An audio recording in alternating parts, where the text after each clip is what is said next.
The Ministry of Natural Resources and the Environment has launched the National Upstream Oil and Gas Policy. This represents Guyana's first attempt at setting out specific policy objectives and implementation measures for the exploration and potential development of upstream oil and gas resources. This week on El Dorado Shines, we will take a closer look at the launch of the National Upstream Oil and Gas Policy. I take this opportunity to recognize Honorable Prime Minister Sandra Hines, our Honorable Raul Prasad, Minister of Natural Resources and the Environment, our consultant, Dr. Etkin Amandude, sorry, I practiced the name before I was here, but it didn't work. And his colleague, our legal advisor from the Commonwealth Secretariat, Ms. Arlette Daniels, and our special guest, Mr. Jeff Simons, who's the country manager for Mobile, who are operating in Guyana. I will take the opportunity to welcome these. This morning's activity of the Guyana Upstream Oil and Gas Policy by our very esteemed members of the head table. I want to say that a launch of this policy is not a recognition that we have been operating an oil and gas sector, even though it's still very new, outside and without any framework or things to guide us, or instruments to guide us. But what it is at this point in time is bringing into effect a number of elements that ought to be in place if we are to go forward, in a confident way in promoting and executing our mandate as an agency and the government and matters pertaining to the sector. Economic advisor to the Commonwealth Secretariat has been part of the team visiting Guyana on a regular basis. We've undergone a restructuring exercise, really. The idea being to try and make us leaner, meaner, more efficient for our member governments. Now, the circled area there covers the work that myself and my colleague, Ms. Arlette Daniel, and the rest of our colleagues in our section do. For those of you who are aware of the work that the CFTC, the Commonwealth Fund for Technical Cooperation, have carried out over the years with the member governments, we have focused for about 3 decades now on matters to deal with natural resources. And over time, we've come in different forms. It used to be the Economic and Legal Advisory Services section. Then we moved on to the Special Advisory Services division, spread out our functions a little bit to include matters to do with debt management, for example. But now, our superiors have deemed it wise to call us the Governance and Natural Resources Advisory Services Division. Now within that division, there's a small section of consultants, if you can call us that specialize or focus more on matters to do with ocean governance policy, matters to do with maritime boundaries delimitation and submissions for extended continental shelf. And then there's us, the natural resources guys, who spend our time focusing on matters to do with oil and gas and mineral policy, oil and gas and mineral law, regulation, contracts, negotiations, that sort of thing. The idea being to assist our member countries in making their regulatory, institutional, and governance structures more efficient, more effective in attracting and sustaining investments into this sector. So our names have changed over time, but the remit essentially stays the same. Where we come from?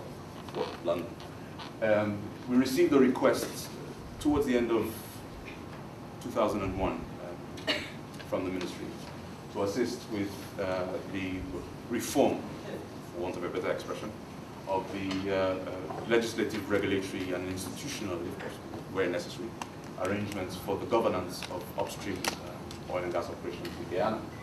And there were a couple of diagnostic missions that we embarked upon. My predecessors came in February and then in May. And this is now my 3rd visit to Guyana. I'll be asking for a passport the next time I come.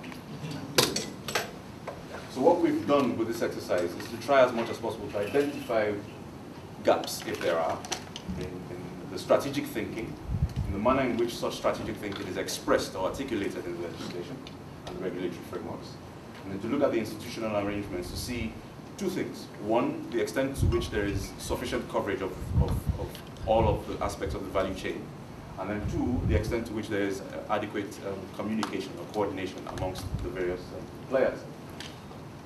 So we sat down and said to ourselves, right, and just as Mr. Chairman Denison mentioned earlier, it's not a case of there not being any form or any structure on ground. The question we asked ourselves was, at what point are we going to sit down, step away from it and say, right, over the next period of time, short-term, medium-term, long-term, this is our strategic thinking, this is our strategic position in terms of where we want to take our upstream oil and gas sector to. So we thought the best way to do so, or the ideal way to do so, would be to express this in a policy document, which is how we came about this particular draft. So what did we do? We went back to that and put a draft together, came a series of back and forths with particularly the Ministry and the GGMC, and there was a period of quiet. Now, the reason I put that very confusing chart in front was to provide a bit of an excuse in terms of the time lag.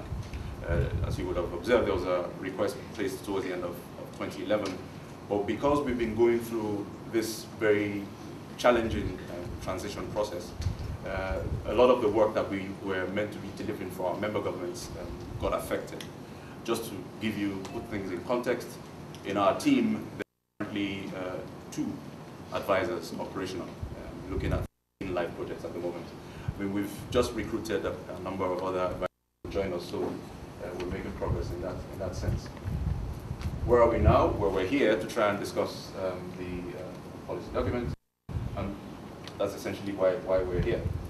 I thought it would be useful to provide a backdrop of the policy itself and how far we've come. Now, you all have access to the internet. We've seen a lot of reports. The one that struck us in particular was USGS, quite optimistic, assessed portions of the Guyana, Suriname Basin province.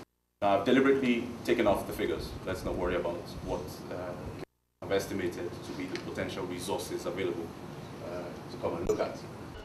The United States Geological Survey ranks the Guyana-Suriname Basin second in the world for prospecting among the world's unexplored basins, and 12th for oil among all the world's basins, explored and unexplored.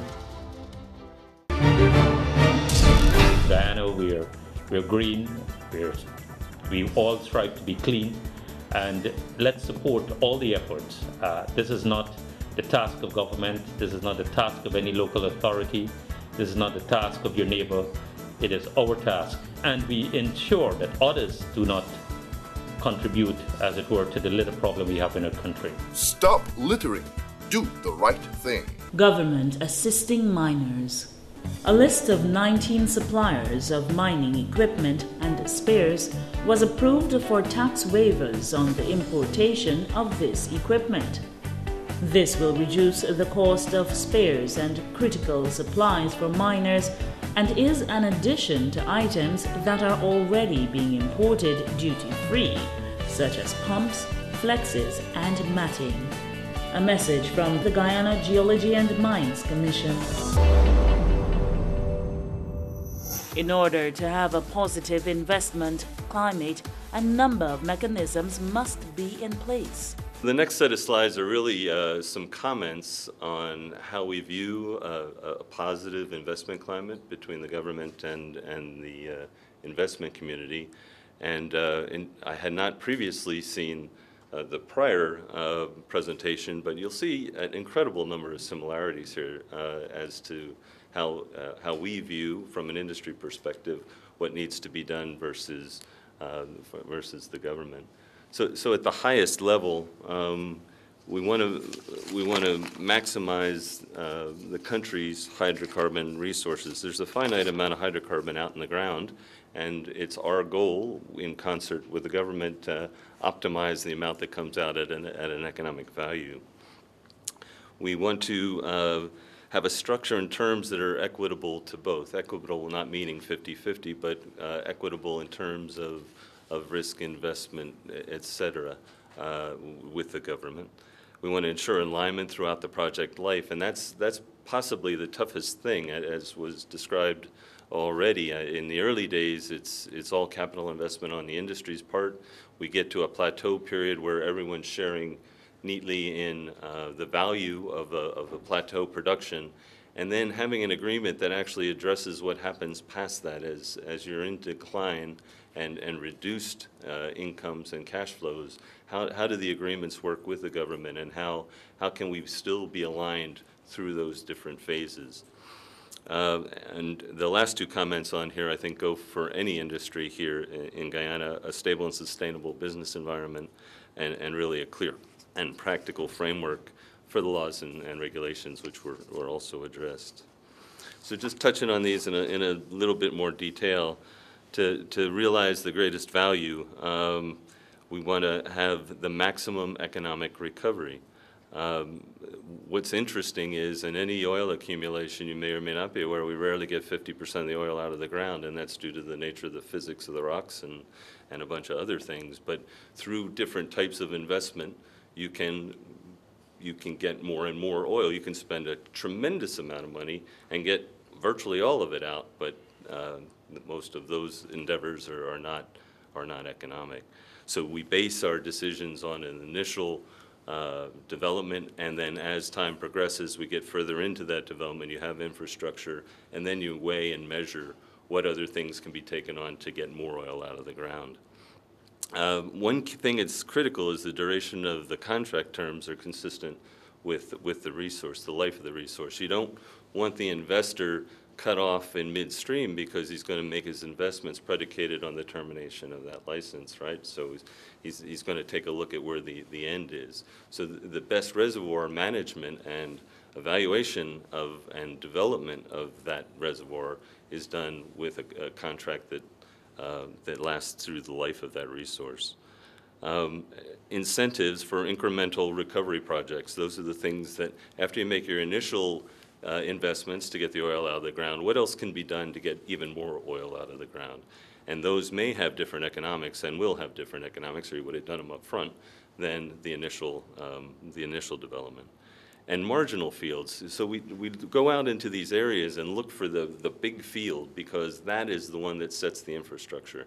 So once the infrastructure is out there, you have the capability in so many areas to then exploit some of the smaller accumulations that exist. And so how do you stew that into your regulatory framework to make that attractive to the parties? And of course, incentives for applying the best technology. Many companies have their own technologies and want to make sure that that technology is protected. Discover and develop and produce resources in the most efficient, safe, and environmentally sound manner. For many in the room, they're going to say, I'm really weak on the environmentally sound part of this. I've really focused on the investment portions here. I think it's critical, and when in developing the framework, that we have incentives for cost efficiency. There's so many agreements around the world where cost efficiency isn't the primary consideration, yet it should be to both parties.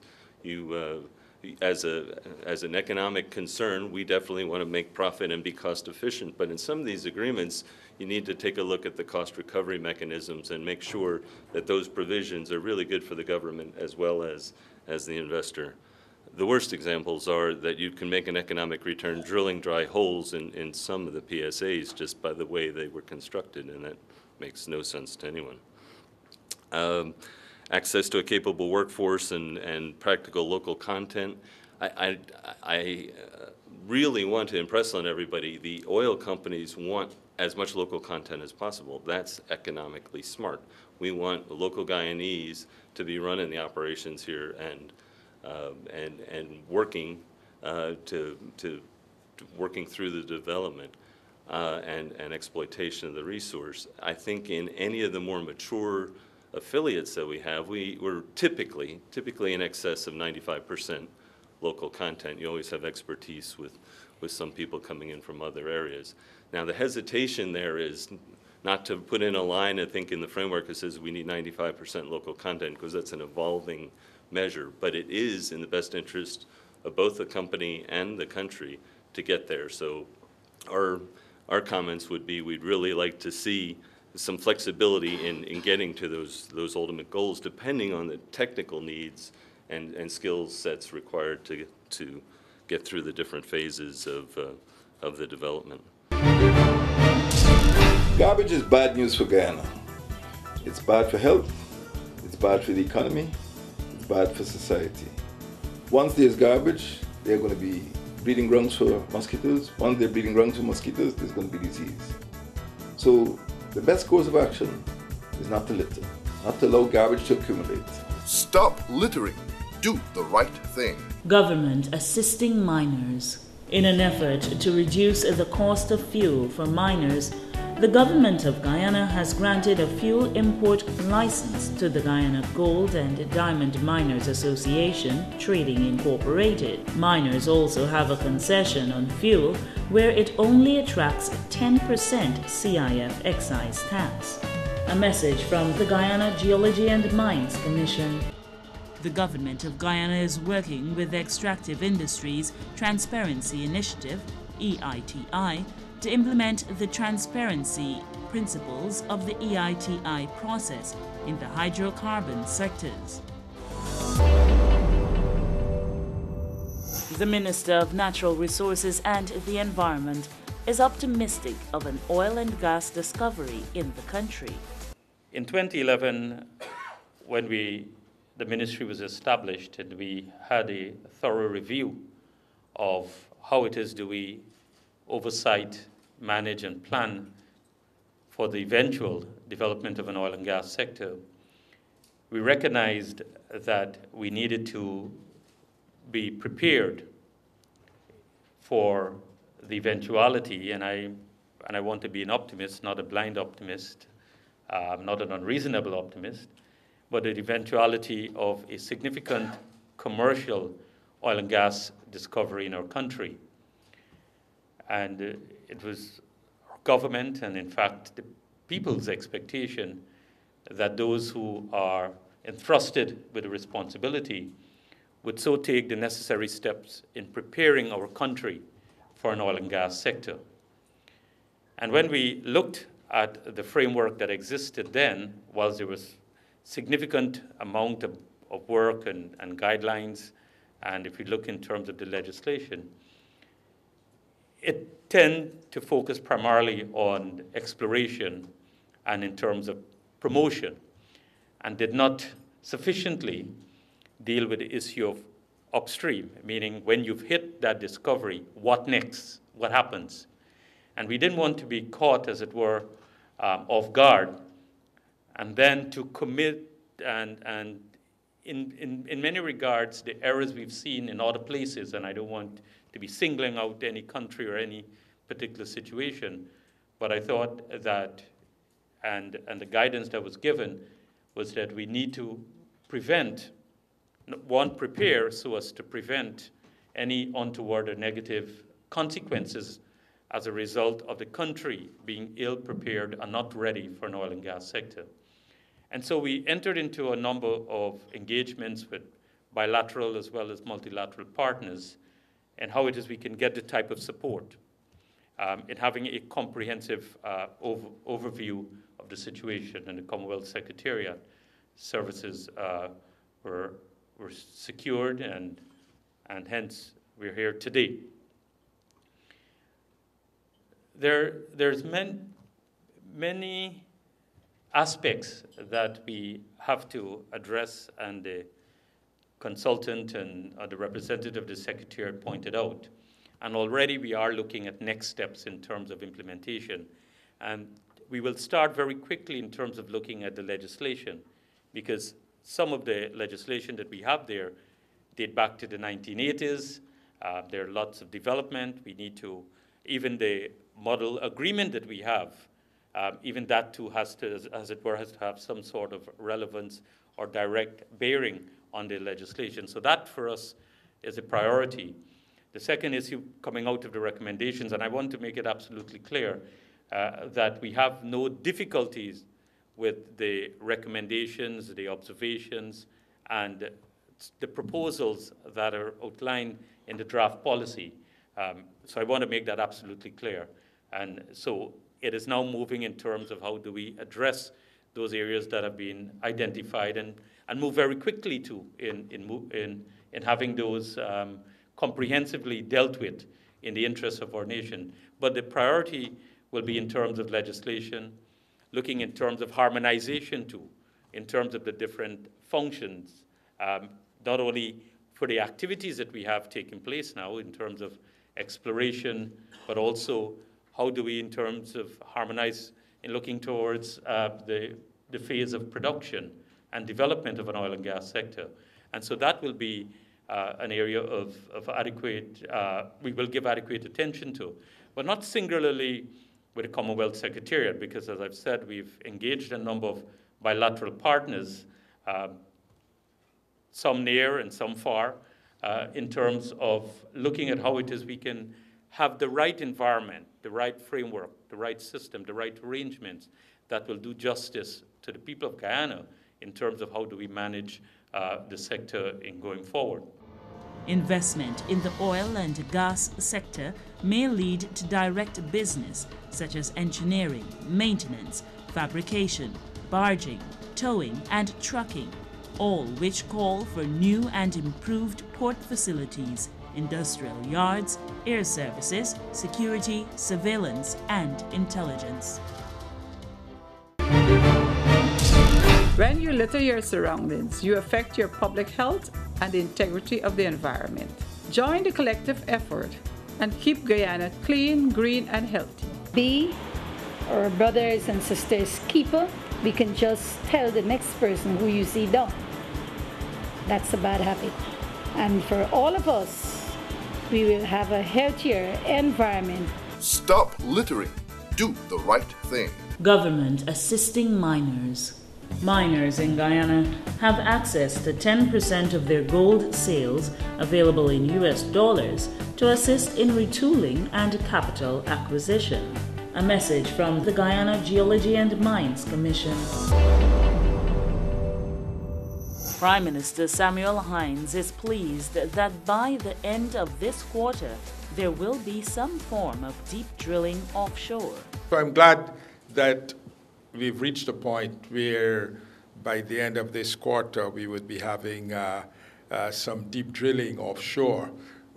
Of course, to some extent we were looking in 2010, 2011 towards when we had a wave of drilling, both offshore and onshore.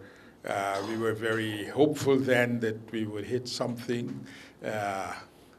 We didn't quite. It was not a no or a yes. I think in French Guyana there was the most interesting discovery hit, and it maintains hope that we would find significant oil and gas offshore. We continue to look onshore in the Rupununi basin. I think that it is timely that we should be preparing. We should be preparing so that when we find something, if I follow my colleague, when we find something, we would be at least ready enough. It's always a balance in trying to find the right place to be in preparing for something that may well come, and again, not putting too much of our limited resources into that end. I must admit that I've been more of an operating person, and maybe a bit concerned that there seems to be a lot of effort that goes in the regulatory side and so on. I tend to look at the operations. We've got to get something to regulate.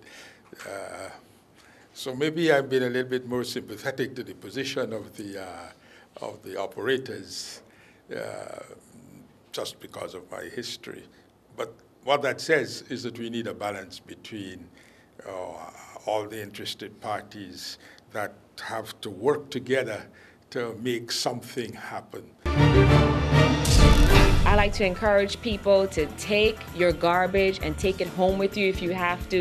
You don't have to throw it on the streets. Littering is not advisable, it's not healthy, and it's not right, so please don't litter. When we litter, we damage our environment, we destroy the marine life. Let us protect our environment and more so bring back Guyana to the beauty that it once was and it can surely be. Stop littering.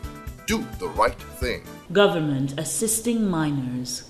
The Ministry of Natural Resources and the Environment and the Guyana Geology and Mines Commission continue to undertake the rehabilitation of hinterland roads and infrastructure to ensure mining lands are easily accessible. In this regard, efforts are being made to implement road monitoring checkpoints to ensure that roads are not used indiscriminately, since this results in its deterioration.